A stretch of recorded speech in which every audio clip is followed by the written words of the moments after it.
नमस्कार दोस्तों, आप लोगों का स्वागत है हमारे YouTube चैनल पर। लास्ट वीडियो में हमने जैसे डिस्कशन कर रखा था कि नेचर ऑफ मैथमेटिक्स से रिलेटेड मैंने कंसेप्ट पढ़ाए, विद्वानों के बहुत सारे विद्वानों के मैंने क्या पढ़ाए, उनके द्वारा दिए गए सिद्धांत पढ़ाए। और आज हमने जैसा वादा किया था कि पुराने लेक्चर पे मैं उनके MCQ लेकर आऊँगा, तो आज हम MCQ की चर्चा करेंगे। MCQ में सारे वो क्वेश्चंस रहेंगे जो एग्ज़ाम में आ चुके हैं या आने की जिनकी संभावना है। तो दोस्तों देर ना करें, जो अभी इसमें ज्वाइन हुए हैं हमारे साथ, चैनल को सब्सक्राइब कर लें और अपने दोस्तों में ज़रूर शेयर करें। साथ ही दोस्तों एक बात ज़रूर याद रखिएगा, इसका जो भी चीज़ मैं पढ़ा रहा हूँ इसकी PDF आपको टेलीग्राम चैनल पे आपको प्रोवाइड हो जाएगी, जिसका डिस्क्रिप्शन में लिंक पड़ा हुआ है, आप वहाँ से जा कर के ज्वाइन हो सकते हैं। चलिए क्वेश्चन पे चलते हैं बिना टाइम लॉस किए हुए। पहला क्वेश्चन हमारा है, आइए देखते हैं पहला क्वेश्चन क्या है, समझिएगा। गणित शिक्षण की आगमन विधि इंडक्टिव मेथड का मुख्य सिद्धांत क्या है। आपसे क्वेश्चन पूछ रहा है कि इसका मुख्य सिद्धांत क्या है। क्वेश्चन यहाँ से पूछेगा आपके एग्जाम में। तो उसने कहा कि सर इंडक्टिव मेथड का जो मुख्य सिद्धांत है वह क्या है। पहला कह रहा है समान से विशिष्ट की ओर, ये हो नहीं सकता। विशिष्ट उदाहरणों के समान नियम की ओर, चलो ये भी ठीक है। अमूर्त से मूर्त की ओर, ये कतई नहीं हो सकता। नियमों और सूत्रों का संगठन, ये नहीं हो सकता। कौन सा option? Option number 20 the correct answer. Okay दोस्तों, अगले क्वेश्चन पे बात करते हैं हम लोग। लेक महोदय के अनुसार गणित का बच्चों के मन पर प्रभाव पड़ता है। क्वेश्चन से यहाँ पर आ गया। मैंने कहा था ना कि भैया विद्वानों द्वारा दिए गए जितने भी सिद्धांत हैं उनके द्वारा परिभाषाएं हैं, सारे एग्जाम में पूछे जा सकते हैं। तो दोस्तों क्वेश्चन को जरूर ध्यान दीजिएगा। ये अनुभवों एवं स्वतंत्र मानव चिंतन का प्रतिफल है, ये भैया इनका है ही नहीं है। ये ब्रह्मांड को समझने की भाषा प्रदान करता है, ये भी नहीं जी। ये आवश्यक निष्कर्ष पर पहुंचने का विज्ञान है, ये भी नहीं। तो कौन सा ऑप्शन? Option number 20 correct. ये लेक महोदय का दिया था। जितने विद्वान थे सारे, मैंने हर एक विद्वान के अलग अलग मैंने क्वेश्चंस, कौन से विद्वान ने क्या स्टेटमेंट दिया, वो सारे आपको लास्ट वीडियो में आप लोगों को मिल चुके हैं। जिन्होंने नहीं देखा उस वीडियो में जाकर के देख ले। अगले क्वेश्चंस की बात करते हैं। निगमन विधि यानी डिडक्टिव मेथड के बारे में कौन सा कथन सत्य है। क्वेश्चन आपसे, ज्ञान प्राप्त की गति धीमी होती है, इसमें अधिक परिश्रम लगता है। भैया इसमें तो है नहीं भाई। यह छोटी कक्षाओं के लिए अधिक प्रयुक्त होता है। भैया डिडक्टिव नहीं होता, वो डिडक्टिव मेथड होता ही नहीं छोटी कक्षाओं के लिए। यह सूक्ष्म से स्थूल की ओर एब्स्ट्रैक्ट टू कंक्रीट बढ़ती है। हाँ जी भाई, ये आपका सत्य है। यह विधि खोज और अन्वेषण प्रोत्साहित करती है, ये गलत है। Okay, option number C is the correct answer. Next question की बात करते हैं। माइकल मिशेल मोर और पॉल हॉट के अनुसार गणित वस्तुओं को अमूर्त पृथक एब्स्ट्रैक्ट पार्ट क्यों कहा जाता है। क्वेश्चन यहाँ पर आ गए। तो उसने कहा कि पहला है ऑप्शन, क्योंकि उन्हें समझना छात्रों के लिए हमेशा मुश्किल होता है। पहला ऑप्शन गलत हो गया। क्योंकि वो केवल उच्च स्तरीय गणित में पाए जाते हैं, ये भी नहीं है। क्योंकि वे वास्तविक दुनिया के अनुभवों को सामान्यीकृत होते हैं, ये भी नहीं। क्योंकि उनका अर्थ केवल गणितीय प्रणाली के भीतर ही परिभाषित होता है। Option number D is correct. Okay, अगले क्वेश्चन की बात करते हैं। पियाजे के संज्ञात्मक विकास के मूर्ति संक्रियात्मक अवस्था कंक्रीट ऑपरेशनल स्टेज में एक बच्चे की गणितीय क्षमताओं के बारे में क्या सत्य है। जितने भी पियाजे के सिद्धांत हैं सारे मैंने लास्ट वीडियो में बता रखे हैं, उसमें जाकर के आप देख लीजिएगा। उसका लिंक नीचे डिस्क्रिप्शन में पड़ा हुआ है, आप वहाँ से जाके देख सकते हो। 1 शॉर्ट वीडियो है पूरा। तो आप कहेंगे सर तो इसमें कौन सा सही होगा। वह केवल अपनी इंद्रियों और क्रियाओं के मध्य से दुनिया को समझाता है, बिल्कुल गलत है। वह वस्तुओं को क्रमबद्ध, हाँ जी भाई, क्रमबद्धीकरण और वर्गीकरण कर सकता है। Option number 20 correct. तो ये बाकी सारे आपके क्या हो जाएंगे, गलत हो जाएंगे। आगमन और निगमन विधियों के बीच क्या संबंध है। वे भाई एक दूसरे के पूरक होते हैं, ये सबको पता है। बाकी सारे गलत हो जाएंगे। यहाँ पर अगर पूरक वर्ड लिखा है, एक दूसरे क्या है, ये पूरक ही होते हैं। अगले क्वेश्चन की बात करेंगे। एक तर्क जिसमें निष्कर्ष की सत्यता की गारंटी होती है, उसके आधार वाक्य प्रीमाइस सत्य हो, उसे किस प्रकार तर्क किया जा सकता है। अनुमानिक तर्क गलत है। इंडक्टिव रीजनिंग गलत है। एम्पिरिकल रीजनिंग ये भी गलत है। Deductive reasoning option number D is correct. Question याद रखिएगा, क्वेश्चन याद रखिएगा, इससे बाहर क्वेश्चन नहीं आने वाला। अनुभव वजन अमूर्त एम्पिरिकल एब्स्ट्रैक्शन की प्रक्रिया में मुख्य गतिविधियां क्या हैं, जैसा कि गणित सीखने के संदर्भ में वर्णित है। तो आप कहोगे शिक्षकों द्वारा दिए गए निर्देशों का पालन करना, ये गलत है। गणितीय सूत्रों को याद रखना, ये भी गलत है। निम्नलिखित वास्तविक दुनिया की स्थितियों के समानताओं को पहचानना, ये आपका सही है। ऑप्शन नंबर डी गलत। Option number C is the correct answer. इसका ऑप्शन कौन सा है? सी सही है। तो दोस्तों आप लोगों को बता दूं, जो इनके 4 ऑप्शन दे रखे हैं, ये 4 ऑप्शन आपको दिए हुए हैं। तो 4 ऑप्शन के सबके अपने अपने निर्देश हैं। सारे ऑप्शन शायद याद कर लीजिएगा, हर एक ऑप्शन का डिटेल में। अगर आप लोगों का कमेंट सेक्शन में 10-20 लोगों का कमेंट आ गया कि मुझे इनके ऑप्शंस का भी डिटेल चाहिए, तो नेक्स्ट वीडियो से मैं जितने भी वीडियो बनाऊंगा आपको ऑप्शन डिटेल भी दूंगा। गणित की प्रकृति के संदर्भ में परिणामों को निश्चितता का क्या अर्थ है? आपने कहा सर गणित के परिणाम हमेशा आसानी से सत्यापित किए जा सकते नहीं हैं। गणित सीखना हमेशा एक सरल और सीधी प्रक्रिया नहीं। गणित के सभी प्रश्नों को केवल एक ही सही उत्तर होता है, ये भी गलत है। गणित के परिणाम व्यक्तिगत पूर्वाहत रुचि को प्रभावित नहीं करते हैं। देखिए यहाँ पर कह रहा है कि गणित की प्रकृति के संबंध में परिणामों की निश्चितता का क्या अर्थ है। आप कहेंगे सर गणित के सभी प्रश्नों में केवल एक ही सही उत्तर होता है, आप इस पर बहुत सारे लोग वो हो जाएंगे, बट नहीं, यहाँ पर पूछ रहा है कि क्या अर्थ है, इसका डेफिनेशन क्या है, ये पूछना चाहता है कि भैया इसका डेफिनेशन क्या है। तो उस अकॉर्डिंग आपका option number D is correct answer.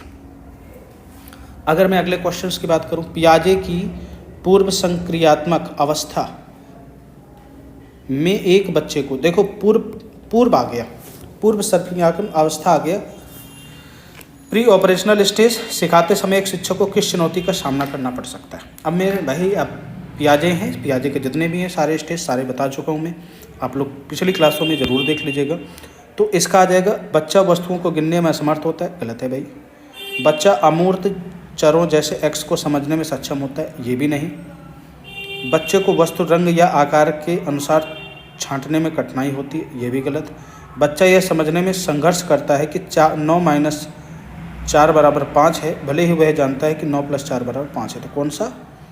Option number D is correct answer. इस अकॉर्डिंग इसका ऑप्शन डी करेक्ट। आगमनात्मक तर्क का उपयोग अक्सर किस क्षेत्र में परिकल्पना तैयार करने में के लिए किया जाता है? एक एक लाइन पढ़िएगा, क्वेश्चंस की हर एक लाइन इंपॉर्टेंट है। कानूनी तर्क, आपने कहा सर नहीं होगा। वैज्ञानिक अनुसंधान, चलो इसको देख लेते हैं। गणितीय प्रमाण, ये भी नहीं है।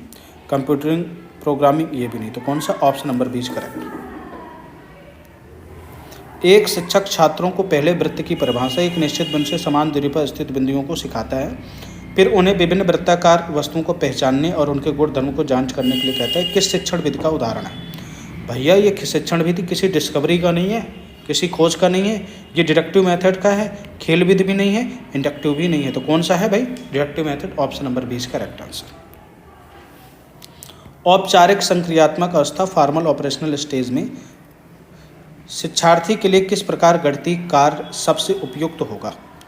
उसने कहा सर मैनिपुलेट जैसे ब्लॉक का उपयोग करके जोड़ घटाव करना, नहीं है।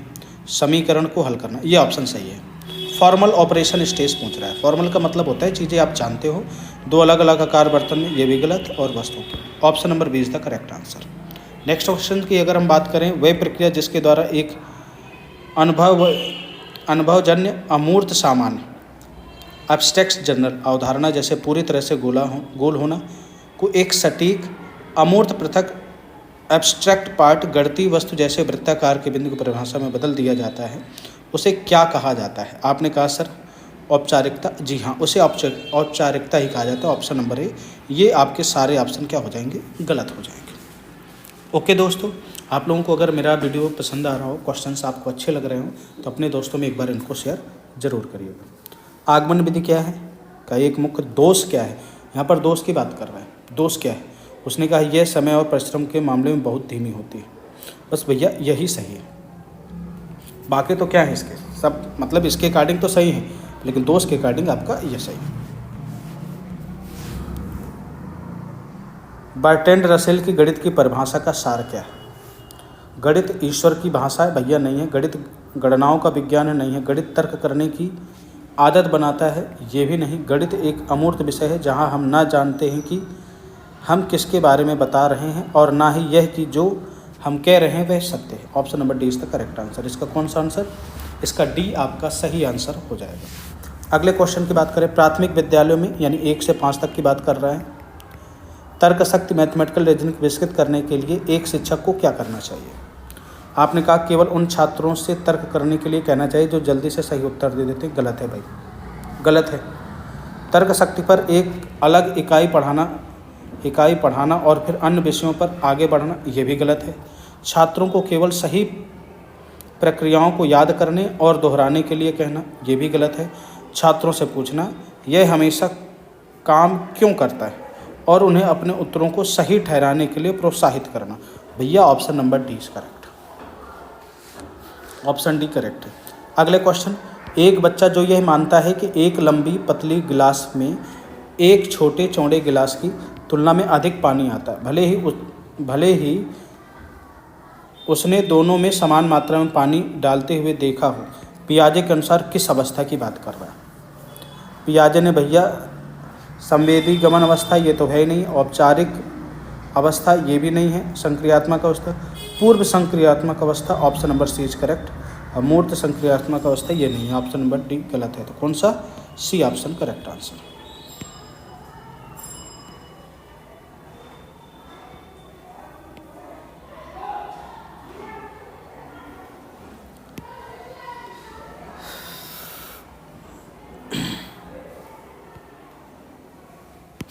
चलिए अगले क्वेश्चंस की बात करते हैं हम लोग। डिडक्टिव रीजनिंग को अक्सर टॉप डाउन क्यों कहा जाता है? टॉप डाउन की बात कर रहा है क्योंकि यह आमतौर पर केवल प्रबंधन के शीर्ष स्तरों द्वारा उपयोग किया जाता है। नहीं, क्योंकि यह सरल अवलोकन से शुरू होता है और जटिल सिद्धांतों तक जाता है। नहीं, क्योंकि यह हमेशा सबसे विश्वसनीय प्रकार का तर्क होता है। ये भी नहीं होता, क्योंकि यह समान सिद्धांत या नियम से शुरू होता है और एक विशिष्ट निष्कर्ष पर लागू होता है। ये बिल्कुल सही है, 100% सही है। अगर अगले क्वेश्चन की बात करूं, गणित की वह कौन सी विशेषता है जो सुनिश्चित करती है कि 2 + 2 = 4 है, चाहे भारत में किया जाए या अमेरिका में परिणाम किया जाए? अगर हम इसकी बात करें शुद्धता एक्यूरेसी का, तो ये एग्जैक्ट वाला सीन तो इसके है नहीं। ये कह रहा है कि विशेषता क्या है, वह कौन सी विशेषता, यानी इसके प्रॉपर्टी के विषय में पूछ रहा है। एक्यूरेसी नहीं पूछ रहा। मौलिकता, ओरिजिनलिटी नहीं है। परिणाम का सत्य, वेरिफिकेशन ऑफ रिजल्ट, प्रिसीजन, ये भी नहीं। ऑप्शन नंबर सी करेक्ट है इसका। पियाजे के अनुसार संज्ञानात्मक विकास की प्रक्रिया कैसे होती है? पियाजे की बात कर रहे हैं। पियाजे के अनुसार संज्ञानात्मक प्रक्रिया कैसी होती है? अचानक असंबद्ध छलांगों में, ये गलत हो गया। कुछ बच्चे अवस्थाओं को छोड़ सकते हैं कि वे विशेष रूप से बुद्धिमान हों, ये भी गलत। सभी बच्चे एक ही उम्र में प्रत्येक अवस्था से गुजरते हैं, ये भी गलत है। विचार प्रक्रियाओं को निरंतर परिवर्तन के माध्यम से, जहां प्रत्येक चरण अगले के लिए नींव रखता है, बिल्कुल सही है। Option number D is correct answer.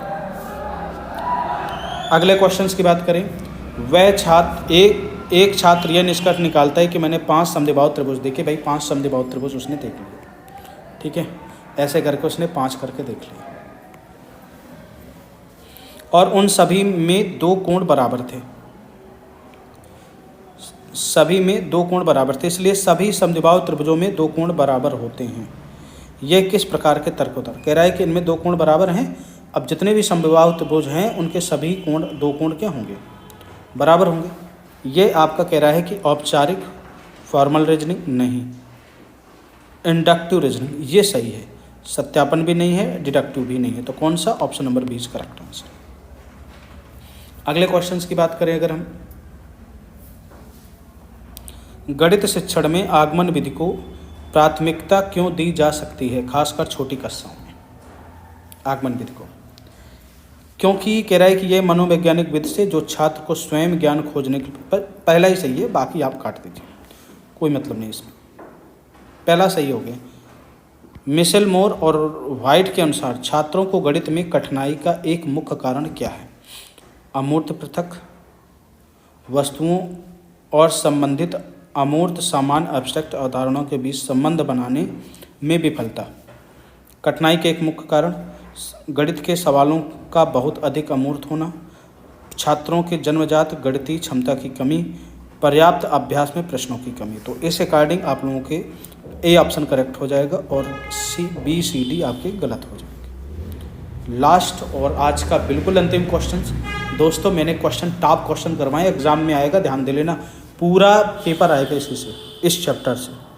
यदि एक शिक्षक छात्रों को बीजगणित पढ़ाते समय निम्नलिखित सूत्रों का उपयोग करना सिखाता है ताकि वे समस्याओं को जल्दी कुशलता से हल कर सके, तो वह रूप से किस विधि पर जोर दे रहा है। ये मैं आप लोगों को होमवर्क दे रहा हूँ, इसका मुझे कमेंट सेक्शन में कमेंट चाहिए लास्ट क्वेश्चंस का कि ये कौन सी विधि है, किसके अकॉर्डिंग हम बात कर रहे हैं। तो दोस्तों, अगर आप लोगों को मेरी वीडियो अच्छी लगी हो तो अपने दोस्तों में ज़रूर शेयर करिए। तो आज तक की मेरी क्लास यहीं रहेगी, शेष क्लास आप लोगों को नेक्स्ट वीडियो में मिलती है। नेक्स्ट वीडियो मतलब नेक्स्ट टॉपिक, ओके। पहले टॉपिक का एनालाइज करेंगे, आफ्टर दैट हम लोग क्वेश्चंस पढ़ेंगे। ओके जी, thank you for watching, bye bye.